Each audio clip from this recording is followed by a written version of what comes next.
as Muammar Gaddafi stubbornly refuses to relent and violently cracks down on the thousands who protest his rule, and as some of those close to him continue to defect, how important is his remaining inner circle to his survival? Who exactly are they, and will they stick around? This is Inside Story.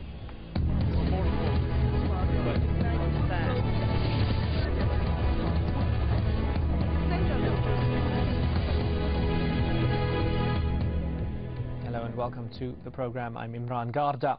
Speaking from Tripoli's old city ramparts, Libyan leader Muammar Gaddafi promised to open weapons depots to arm all Libyan people and tribes to defend the nation against what he called saboteurs, those who have taken control of large parts of the country. Here's some of what he had to say. The armed people, and when necessary, weapons depot will be open for all the Libyans to be armed. All the tribe will be armed, so Libya will turn into a burning hell. Well, strangely seeming to call all Libyans to fight all Libyans in the interests of all Libyans. Well, as Gaddafi clings to power, trying to quash the popular revolt, is he banking on the loyalty of his close circle? Among them, his sons and key security officials, including Abdullah al-Sanusi, the former head of military intelligence. He's thought to serve as chief of staff on security matters. Musa Kusa, foreign minister and former head of foreign intelligence. Brigadier Sayyid Mohammed Gadaffi Dam, Gaddafi's cousin, his brother Ahmed Gadaffi Dam, has recently defected. Well, closer to home, Gaddafi's sons have often been used to represent a more acceptable, modern face of the government over the years, like Saif al-Islam Gaddafi, whose doctoral thesis at the prestigious London School of Economics centered on democratization. He can now be heard characterizing all the protesters as terrorists. Mu'tasim Gaddafi, he serves as national security advisor. There's also Saadi Gaddafi. He played football for Italian giants Juventus, a club his father still owns a 7.5% stake in, and he currently conducts countermeasures against protesters in eastern Libya. And then there's the youngest son, Khamis Gaddafi, who commands an elite squad of special forces dedicated to protect his dad. Well, to know more about Gaddafi's inner circle and to find out what comes next, let's join our three guests. In Paris, Nouri al-Mismari. He's the former head of Gaddafi's protocol. And also here in our Doha studio, Mahmoud al-Shamam. He's a Libyan writer and journalist. And in London, John Hamilton, analyst and director of cross-border information and a Libya analyst. Welcome to the program, all of you. Mahmoud al-Shamam, you saw some of those that we actually mentioned as part of his inner circle. Is there anybody else that we've missed out? Not really. I think what we call them the men of the tent is around him, most of them. Ahmed Gaddafi Dam defect to Egypt, and a few others are either sick or away. And I think that at the end of it, those people have no choice but dying with him. Because I think they are, even some of them are hostages of the situation. Nouri al-Mismari, do you agree that some of them might be hostages of the situation, that even if they wanted to defect, they couldn't? Well, to be honest with you, I do agree of what I have heard now, but the only thing that some of them are just resigning lately because they have found out that there is no choice for them only to resign. Why they did not do it from the beginning, from the starting? But at the moment, they didn't know that it will be successful. And now, because it is the end of it, everybody is resigning. This is one. Number two, I don't believe that there are hostages. Either they are in prison or either they are already dead. The only ones are near of him, which I have seen from the speech of yesterday, they are no more nor less that they are really not inner circle, but they are his cousins. Thank you. Now, I've read reports that since you defected, Muammar Gaddafi has come after your family members. Is that true? Yeah, well, I don't want to speak too much about it because really, as you know, it's a very delicate case for them now, and I don't want to put them in risk more. But at the end, if they will be touched or anything happens to them, they are not better than the Libyans, which they are losing their lives day by day, day after day. And the only thing I am really sorry, and I have a sorrow, that there are children. Imagine a 6-month baby, 6-month baby dies with a bullet. What for? He's a member of Bin Laden organization? Is he a drug addict? Come on. As Mr. Shagam said, to drug 4 or 3 million Libyans, you need mountains of drugs. But this is only ambition to be and stay in power. You don't say to your people, who loves me can dance and play and go around, and who doesn't love me deserves not to live, should die. John Hamilton, how would you quantify the amount of backing that Gaddafi actually has now and the amount of people that might be loyal to their last breaths to him? Well, I think for some of the key individuals that you mentioned at the beginning, the question isn't so much perhaps whether they are hostages of Gaddafi now. I think they're hostages of the things which they have done in the name of the regime over the past decades. If you take Abdullah Sanusi, for instance, he has a conviction against him in Paris.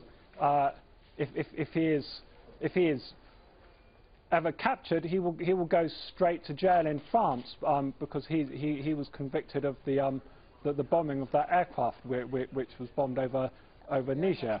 I think Moussa Koussa would be a person who the British police might want to interview about the murder of PC Yvonne Fletcher.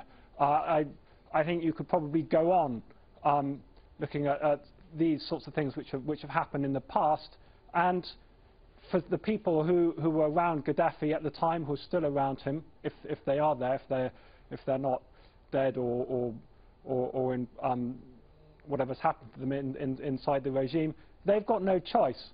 Their destinies are fixed to Gaddafi's.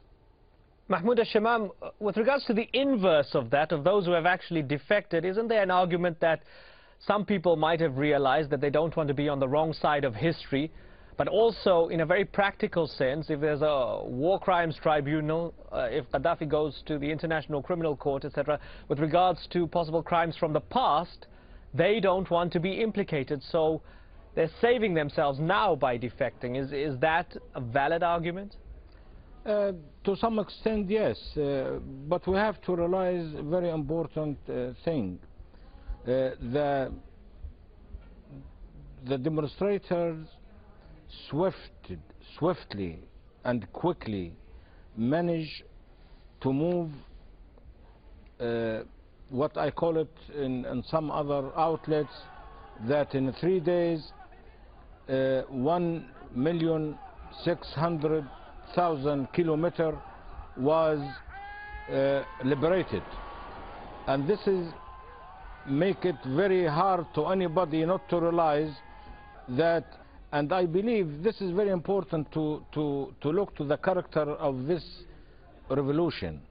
This revolution led and managed by people in Libya that most of them never been outside Libya, and they managed to have and there was no single reporter from any international outlet, media organization or TVs or anything, and they managed to do what we call it the citizen media. They were able to send pictures, to send videos, to send information, and there is no internet, no Facebook, no Twitter, so those people are very organized. People think that this is a chaos, this is a revolution in the streets and people running here and there. No, they control their areas, they control huge areas from Libya, and they control it efficiently. There is no violence in that area. When they capture everything, everybody joined the revolution, was part of the revolution.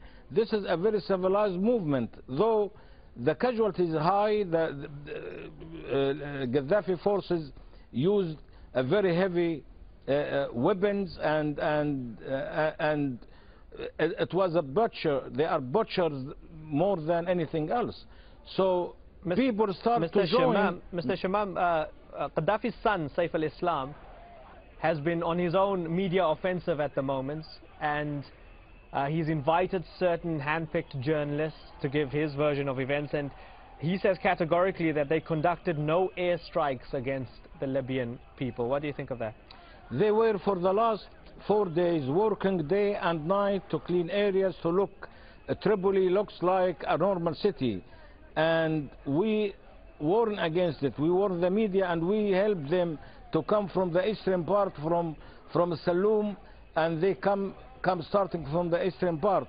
We know that there is public relations of firms in Europe, especially in Italy. They paid a lot of money, but last night Reuters was reporting from Libya that demonstrators inside Tripoli are controlling some of the Tripoli.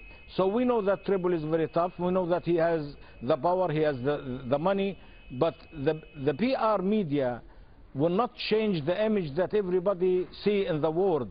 People are revolt, and Muammar al-Gaddafi days are numbered. Okay. Nouri al-Mismari, what is the likelihood that Muammar al-Gaddafi might be assassinated by someone close to him? Well, first of all, I would just, with my respect to Sir Hamilton and Mr. Shamam, there are no loyalty around him. It's a force majeure. What I mean with that the people who are around, it's a matter of survival. If he falls down, they will be judged for their crime or what they have done. So this is an obligation for them to stay around him so they can survive. But was that why you were close to him for 40 years? Was it merely survival? No, I don't mean that. I don't mean people around him now. I mean now, in this moment, around him, it's for survival. Because if he falls down, troubles would happen to them. They will be judged for their crimes, what they have done in the past when we were with him. I was not with him. I am a pure diplomat. And I have nothing to do. I am not even the chief of protocol of Gaddafi. I am the general state protocol chief. No more than that. And I am in charge of the diplomacy in Libya, a relationship with the embassies. And you can refer to those embassies, how I was with them and what was my relation. I wanted to do a best image of my country internationally, no more nor less. I never tried to polish anyone, any people, either him or either anybody from his circle, to polish his face in front of the others or internationally. I polished and gave the image of my country, no more nor less, in a civilized way. So I never been around with him. I had to do my job internationally, even with him. I never followed him in his visits inside Libya. I was with him for his international visits or receiving head of states coming to Libya. And they mispoint something like that. I feel very sorry that there are some head of the government, they knee in front of him and they kissed his hand. Mm-hmm. How they feel now? Being kneeling in front of him and kissing his hand. How they feel now? I think they are embarrassed of what they have done. Thank you, sir. What about the question about the possibility that I mentioned initially, the possibility of him being assassinated by somebody close to him? It could happen, but maybe who will do it, he thinks that he will get out of charges of what he has done in the past. And what is around him now, it's very, very close, and people are very, as I told you, very close to him and defending themselves to be around him to keep him. But the time is coming and the date is coming, and it's very short. Nobody thought, nobody was expecting this revolution of my compatriots.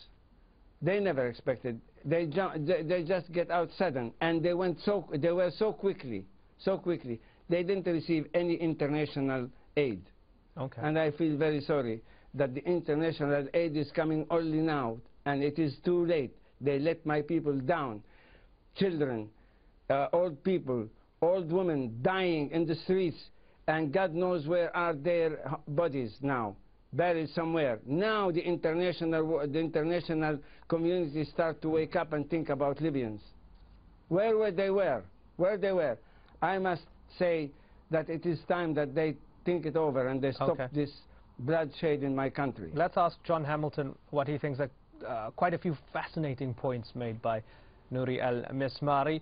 With regards to the one where he said that you have these foreign leaders who knelt down and kissed the hand of Gaddafi, aren't they embarrassed now? Of course, there was this whole rehabilitation, if you like, interestingly, a sort of drug reference as well, given that he's been speaking about hallucinogenic drugs recently. This whole rehabilitation of Muammar Gaddafi in the international scene, according to the international community, bringing him back into the fold. As we mentioned, Saif al-Islam and his connections with LSE and his PhD there, the fact that there was a grant there. Britain, France, Italy and other nations and their thawing relationship with Libya over the years. How delicate is the situation for them at this moment in time, and has that relationship with Libya heavily influenced their response now to the crisis in the country? I think yes to both points. It's extremely embarrassing for all the European, the world leaders who were clearly chasing after Gaddafi, trying to get some sort of advantage with the country over the past few years. It has to be said that there was an underlying justification for this rehabilitation. I mean, when Gaddafi said he wanted to sort of rejoin the fold, I think that it was absolutely right that a big effort was made to try and bring him in. But looking back with hindsight now, I think we have to say that often it went too far, and much too much faith was put into the extent that Gaddafi had actually changed the way he did business. And I think a blind eye was turned to a lot of terrible things which were still going on. We decided we were going to believe Saif al-Islam al-Gaddafi when he said that he was really interested in liberalising, and that perhaps any time soon a constitution might be introduced into the Libyan system. I think that all sounded so good that the governments decided they weren't going to be sceptical. They weren't going to try and test this. And so bad things happened. There was a British businessman who was incarcerated for 6 months very recently. It was impossible for the British Embassy to get any news about him. That ought to have been a really shocking episode. But I think because there was already so much on the table, so many business deals, a relationship which they didn't want to turn their back on, they decided that they wouldn't make such a big fuss about it, perhaps. And now we're seeing that that was a mistake, and starting with Tony Blair and going all the way through, we should have been tougher. Yeah, Mahmoud al-Shamam, I mean, much of this was about oil, wasn't it? Now, looking at the situation currently, and as we discussed the inner circle and those close to him, for example, a country like Italy gets a quarter of its oil from Libya. If the Italians were pressured to, or of their own volition, wanted to renegotiate or reassess this business contract with Libya, who do they call? Who do they pick up the phone and talk to at this moment in time? This is another expression that the international community had, which has no base. In matter of fact, just last night, a local body, temporary local body, was created in Benghazi, containing 14 members, which now we have somebody who is taking care of the energy and oil, somebody is taking care of the health, education, transportation, communication, and they are well qualified, educated people. We can call it as an authority of technocrat who can take care of everything. They think that because of what the large, because of the size of Libya, because of what they are talking day and night about tribes, about divisions, about cities, they think we're going to go to the chaos. We are very organized. We have committees everywhere in Libya, and this is our oil, and we're going to protect it, not because we'd like to protect it for the West. We are protecting our wealth for the generation and future children. What I'd like to make sure about it, every city or area has been liberated, is controlled and organized by committee of people who led the revolution in Libya, who liberated all the land in Libya, can manage, can lead, and can do a good job. There is no need that anybody interfere from outside. We can say to the Italians, you support Gaddafi, and I think that's not good news for them. In Paris, Nouri al-Mismari, you mentioned that the international community has not done enough, or they've not responded quickly enough. The United States has confirmed sanctions against Libya. The UN Security Council has tabled it. They're deliberating. Might sanctions not serve to strengthen Gaddafi rather than weaken him?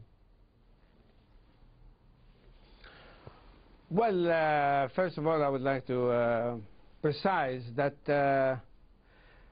to be honest, thanks to the President of France, Mr. Nicolas Sarkozy, and President Obama, the United States of America, for what they have done and what they have said against Gaddafi. And I would like to appreciate also the speech of Mrs. Hillary Clinton. But I would like to be honest, the Security Council was a bit late. And if it was not thanks to the speech of His Excellency Mr. Abdurrahman Shagam, our former Minister of Foreign Affairs, and he is now the permanent representative of Libya in United Nations, that he explained to them what was happening in his country and what was going on. I don't think so they have done something strong. But what we need now, it's need the support of these countries more to help the people, to stop everything. First of all, they have to stop any flights coming from Africa to Libya. Because if you have heard, it was officially declared by Kenyan government that there are some mercenaries being flown to Kenyan mercenaries flown to Libya and other parts of Africa. Meanwhile, I presume that the Libyan pilots will not bomb by all means the Libyan citizens. And I think, and I am quite sure of my sources, that there are some foreign pilots using our airplanes and fighting with the fighters over Libya. This is one thing. Now, it will, what happened at the end, it will weak him up no more. But we know the stronger. We need the help to Tripoli. We need the help to Benghazi to survive and try to help them, because they need medicine, they need food, they need everything. And the only borders they can get through is now the Egyptian border, because all that area, the eastern area, is controlled by the People's Revolutionary People. And this is why I suggest that all helps and all aids, medicine and food, this has to, and especially milk for the children, this has to go through the Egyptian border, and I hope that the Egyptian government will understand that and let it go through. Okay, passionate appeal there, gentlemen. We have, unfortunately, run out of time. Thank you very much to our guests, Nouri al-Mismari, Mahmoud al-Shamam, and John Hamilton. And thank you so much for joining us here on this edition of Inside Story. As always, we welcome your comments, your suggestions, or your questions. You can email them to us at insidestory@aljazeera.net. Bye-bye.